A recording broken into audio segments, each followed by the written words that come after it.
नमस्कार दोस्तों। आज की कहानी है तिरस्कार की रोटी। घर में बर्थडे पार्टी है और मुझे उम्मीद है कि उस दिन वह मेरा मूड न खराब करे। बेहतर होगा कि वह अपने कमरे में चुपचाप रहे। अगर उन्होंने कमरे से बाहर आकर कुछ भी गड़बड़ किया तो मैं बिल्कुल बर्दाश्त नहीं करूंगी। फिर मुझे यह भी याद नहीं रहेगा कि वह मेरी सास हैं। मैं उन्हें सीधे घर से बाहर निकाल दूंगी। कोमल अपने पति पुनीत से बोली, क्या तुम माँ को समझाने नहीं जाओगे? पुनीत ने जवाब दिया, तुम क्या चाहती हो मैं माँ को समझाने जाऊं? कम से कम माँ को तो तुम संभाल ही सकती हो। देखो, पार्टी में तुम्हारे मायके वाले भी आने वाले हैं और तुम्हें उनके सामने अपनी इज्जत का ख्याल रखना है, तो माँ को अच्छे से समझा दो। और प्लीज मुझे इन सब चीजों से दूर रखो। बाहर की परेशानियों में ही काफी काम है, घर की परेशानी भी तुम मुझसे ही हल करवा देती हो। इतना कहकर पुनीत कमरे से निकल गया। पुनीत के जाते ही कोमल बड़बड़ा पड़ी, अब मैं इस बुढ़िया को अच्छे से समझा दूंगी। अरे मजबूरी है जो मैं इनको अपने साथ रख रही हूं। इनकी वजह से अगर मेरी बर्थडे पार्टी खराब हुई तब तो मुझे इनके बारे में कुछ सोचना ही पड़ेगा, पर फिलहाल प्यार से ही काम चलाना होगा। मन ही मन यह सब बुदबुदाकर वह अपनी सास राधा जी के कमरे में आकर बोली, मम्मी जी, आप तो जानती हैं 2 दिन बाद बर्थडे पार्टी है और उसी दिन हमारी 10वीं सालगिरह भी है। मैं नहीं चाहती कि उस दिन कुछ हंगामा हो, तो बेहतर होगा कि उस दिन आप अपने कमरे में ही रहें। मैं आपको कमरे से निकलने के लिए मना कर रही हूं। फिर भी आप इधर उधर जरूर करेंगी तो उसके बाद आगे क्या होगा, इसके लिए भी आप तैयार रहिएगा। इतना कहकर कोमल वहां से चली गई। राधा जी सोचने लगी, मेरे बच्चे मुझे मजबूरी में अपने साथ रखते हैं। बर्थडे पार्टी की और मेहमानों की पड़ी है। इन्हें तो बस माँ की नहीं, 2 दिन बाद पकवानों की खुशबू पूरे घर में फैल रही थी। सबकी हंसी ठिठोली की आवाज राधा जी के कानों तक आ रही थी, पर उनकी हिम्मत कहाँ थी कि वह बर्थडे पार्टी का और उन खुशियों का हिस्सा बन पाती। वह तो बस अपने कमरे में चुपचाप बैठी थीं, उन्हें हिदायत जो दी गई थी, लेकिन पकवानों की खुशबू उन्हें अपनी ओर खींच रही थी। राधा जी सोचने लगी, बेटा बहू क्या लाए और कलेक्टर क्या बन गया, पूरा ही बदल गया। बर्थडे पार्टी के साथ उसकी सालगिरह भी है, तो साधारण पार्टी तो होगी नहीं। पार्टी में बेटे के जानने वालों और बहू के मायके वालों को भी बुलाया गया था। राधा जी में बहू के मायके वालों को कोई खास दिलचस्पी नहीं थी। वैसे भी राधा जी अपने कमरे से बाहर कम ही आती थीं, क्योंकि अगर वह जरा सी भी बाहर आती तो उनकी बहू कोमल को अच्छा नहीं लगता था। उसे लगता था कि उसकी सास के बाहर आने मात्र से ही उसकी पार्टी खराब हो जाएगी। बेटे बहू के इस चमकते हुए सुंदर घर में राधा जी वह अकेली पुरानी बत्ती थीं, जो बुझते हुए दिए की तरह टिमटिमाती रहती थी, जिसे हटाना तो हर कोई चाहता था लेकिन हटा नहीं पा रहा था। राधा जी अकेली कमरे में बैठी अपने पति की तस्वीर के सामने बोल रही थीं, आपके बेटे बहू का बस चले तो वह मुझे घर से निकाल दे, पर मैं जानती हूँ वह इस डर से मुझे निकाल नहीं पा रहे कि लोग क्या कहेंगे। इतना बड़ा कलेक्टर अपनी माँ की देखभाल नहीं कर पाया, शायद इसी मजबूरी में वह मुझे अपने साथ रख रहे हैं। इतना कहते कहते उनकी आंखें भर आईं। तभी अचानक कोमल ने उनके कमरे का दरवाजा खोला और उनकी तरफ एक पैकेट फेंकते हुए बोली, लीजिए ये साड़ी पहन लेना। कहीं कोई भूले भटके इस कमरे में आ गया तो हमारी इज्जत न तार तार हो जाए। और ढंग से हाथ पैर धोकर कंघी कर लीजिएगा। अगर कोई कमरे में आए तो नमस्ते, हाँ हूँ मैं जवाब देना। बस ज्यादा किसी से कुछ बोलने की जरूरत नहीं है, समझी? कोमल बस बोले जा रही थी, पर राधा जी की बहू की बातें सुनते सुनते ध्यान फिर से पकवानों की खुशबू की तरफ चला गया। अचानक से कोमल उनके कंधों पर हाथ रखकर उन्हें झक जोड़ते हुए बोली, अरे सुन भी रही हो या मैं बस बके जा रही हूं? राधा जी का ध्यान भंग हुआ और वह बोली, हाँ हाँ बहू, यह तो बताओ बर्थडे पार्टी पर क्या बनवा रही हो? कोमल बोली, हे भगवान, जब देखो तब बस खाने की बात। कुछ कहा मैंने आपसे, वह सुना या नहीं? अगर कोई आपके कमरे में आ जाए तो भी ज्यादा बात मत कीजिएगा। राधा जी ने हाँ में सिर हिला दिया और बोली, बहू सालगिरह की पार्टी तो छोड़ो, क्या बर्थडे पार्टी में भी मैं शामिल नहीं हो सकती? कोमल बोली, नहीं बिल्कुल नहीं। राधा जी बोली, बहू बहुत भूख लगी है, कुछ खाने को दे दो। सुबह से सिर्फ 2 ब्रेड पीस और चाय ली है।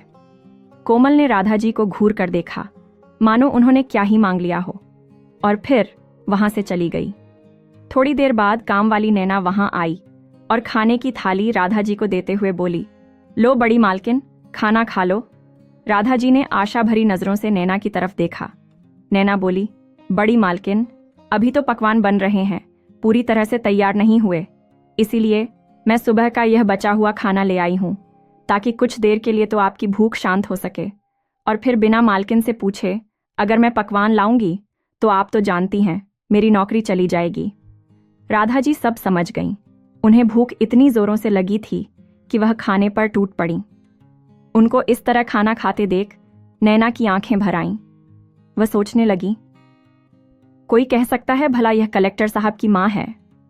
वह कलेक्टर साहब जो इतनी इज्जत और पैसे कमा रहे हैं, इनसे तो हमारी किस्मत अच्छी है। बेटा बहू मजदूरी करते हैं, मैं काम करती हूँ, लेकिन कम से कम रात का खाना सब एक साथ बैठकर तो खाते हैं। यहाँ तो कलेक्टर बेटा बर्थडे पार्टी पर सबको मिठाई खिला रहा है और सालगिरह पर पार्टी हो रही है, लेकिन उसकी माँ भूखी है। तभी नैना को कोमल की आवाज सुनाई पड़ी तो वह बाहर जाने को हुई। तभी राधा जी बोली, नैना, एक रोटी से मेरी भूख नहीं मिटती, मुझे अभी भी भूख लग रही है। नैना बोली, बड़ी मालकिन, जैसे ही मुझे मौका मिलेगा मैं आपके लिए कुछ ले आऊंगी, अभी मैं जाती हूँ। इतना कहकर वह चली गई। राधा जी ने बहू के कहे अनुसार साड़ी निकालकर देखी तो वह खुश हो गईं और कहने लगीं, बहू ने पहली बार बर्थडे पार्टी पर मेरे लिए साड़ी खरीदी, इसके साथ ब्लाउज और पेटीकोट दे देती तो अच्छा रहता, पर अभी के लिए पुरानी साड़ी ही पहन लेती हूँ। थोड़ी देर बाद मेहमान बाहर इकट्ठे होने लगे और केक काटने की तैयारी होने लगी। पुनीत और कोमल केक काटने के लिए जैसे ही आगे आए, पुनीत के किसी दोस्त ने कहा, अरे पुनीत, घर में आंटी जी हैं, उन्हें भी बुला लो। लोग कहते हैं बड़े बुजुर्गों का आशीर्वाद लेना अच्छा होता है। एक तो बर्थडे पार्टी है, उस पर इतनी खुशी का दिन है, तो उन्हें भी यहाँ होना ही चाहिए। सब ने हाँ हाँ कहना शुरू कर दिया। सबकी बात सुनकर पुनीत ने कोमल की ओर देखा। फिर कोमल बात बनाते हुए बोली, अरे भैया, बात यह है कि मम्मी जी की तबीयत अब कुछ ठीक नहीं रहती और बर्थडे पार्टी के दिन उनके किसी रिश्तेदार की मौत हो गई थी, इसलिए उन्होंने खुद मना किया है कि मुझे परेशान मत करना, वरना हमारा तो बड़ा मन था हर बात में उन्हें साथ रखने का और उनके हाथों से केक कटवाने का, पर क्या किया जा सकता है, जैसी उनकी इच्छा। मैं तो बहू हूँ, उनका कहना कैसे टाल सकती हूँ। सबको अपनी बातों में खुश करके कोमल ने पुनीत के साथ मिलकर केक काटा। इधर खाने पीने में सब लोग मशगूल हो गए। उतने में नैना एक प्लेट में थोड़ा सा खाना लेने लगी तो कोमल ने डांटते हुए बोली, ये क्या कर रही हो, ये खाना किसके लिए ले जा रही हो। नैना बोली, बड़ी मालकिन को भूख लग रही होगी, उन्होंने एक ही रोटी खाई थी। कोमल बोली, तो एक रोटी काफ़ी है, इस उम्र में ज़्यादा खाएगी तो वज़न बढ़ जाएगा और कल को अगर मर गई तो उन्हें कौन उठाएगा। चुपचाप से प्लेट यहाँ रख और अपना काम कर। अम्मा को मैं देख लूँगी। यहाँ मेहमान खड़े हैं और तुम्हें बड़ी मालकिन की पड़ी है, क्या वही तुम्हें तनख्वाह देती है? चलो जाओ यहाँ से। बेचारी नैना ने मजबूरन खाने की प्लेट को वहीं रख दिया और काम करने लगी। कोमल अपने दोस्तों के साथ बिजी हो गई। देखते ही देखते रात के 10 बज गए, पर अभी तक राधा जी को खाना किसी ने नहीं दिया था। वह भूख से बिलबिला रही थीं, लेकिन उनसे भूख अब बिल्कुल बर्दाश्त नहीं हो रही थी। आखिरकार वह उठकर अपने कमरे से बाहर आई और बच्चों की तरह इधर उधर झांकने लगी। अचानक पुनीत की नज़र राधा जी पर पड़ी और वह धीरे से कोमल के पास गया और बोला, कोमल, मैंने तुमसे कहा था ना कि इस बर्थडे पार्टी में माँ को अपने कमरे से बाहर नहीं आना चाहिए। मैंने तुम्हें बताया था कि यहाँ बड़े लोग आ रहे हैं, अम्मा को संभाल लो, पर तुमसे यह भी नहीं हो सका। तुम्हें मेरी इज्जत का बिल्कुल भी ख्याल नहीं है। माँ को अंदर ले जाओ, इससे पहले कि किसी की नज़र उन पर पड़े।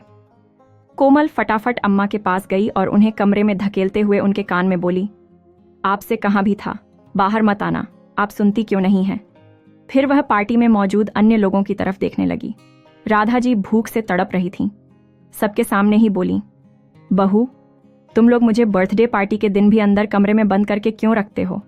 मुझे बहुत जोरों की भूख लगी है, कुछ खाने को दे दो। अचानक से राधा जी की आवाज़ सुनकर सभी लोगों का ध्यान उस तरफ गया और सब हैरानी से उन्हें देखने लगे।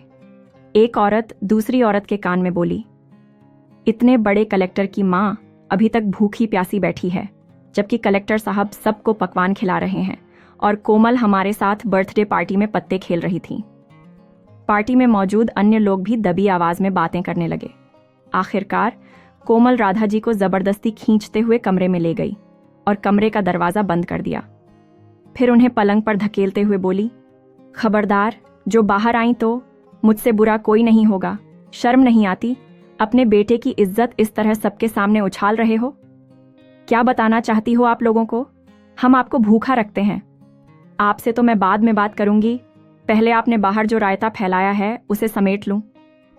राधा जी कुछ कहती, उससे पहले ही कोमल ने दरवाजा उनके मुंह पर बंद कर दिया और बाहर आकर सबके सामने नैना से बोली, नैना, जल्दी से मम्मी जी को एक प्लेट में खाना लाकर दो।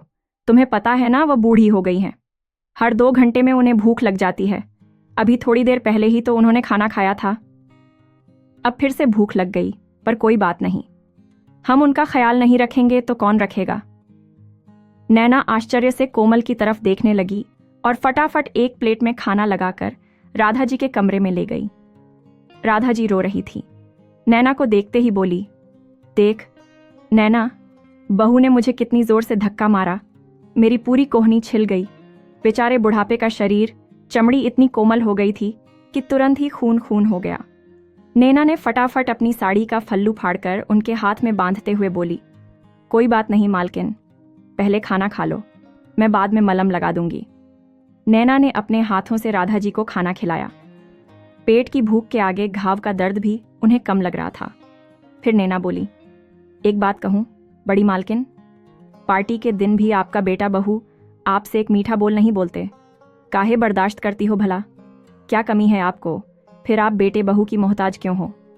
राधा जी बोली, नैना, गांव में मेरे पास जमीन जायदाद सब कुछ है। चाहूं तो आज अपने लिए नौकर रख लूं, लेकिन परिवार का साथ तो चाहिए ही ना। मैं अकेली क्या करूंगी? गांव की खेती बाड़ी से जो भी पैसा आता है वह भी बेटा बहू रख लेते हैं। ये दोनों अच्छे से जानते हैं कि इनके अलावा मेरा कोई नहीं है। पुनीत के बाबूजी भी मुझे जीवन जीने के लिए अकेला छोड़ गए थे। अब मैं बेटे बहू को छोड़कर भला कहाँ जाऊं? इतना कहते कहते वह रोने लगी। नैना बोली, अम्मा, आप पति के बगैर बेटे को पढ़ाकर कलेक्टर बना सकती हो और जमीन जायदाद नहीं संभाल सकती?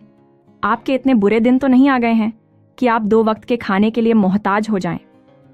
मालकिन, भले ही एक रोटी खाओ, लेकिन स्वाभिमान की खाओ। मेरा बेटा अगर मेरे साथ ऐसा करता है तो मैं उससे सारे रिश्ते नाते तोड़ लेती। फिर आप तो पढ़ी लिखी हैं। तभी कोमल ने नैना को आवाज लगाई और वह बाहर चली गई।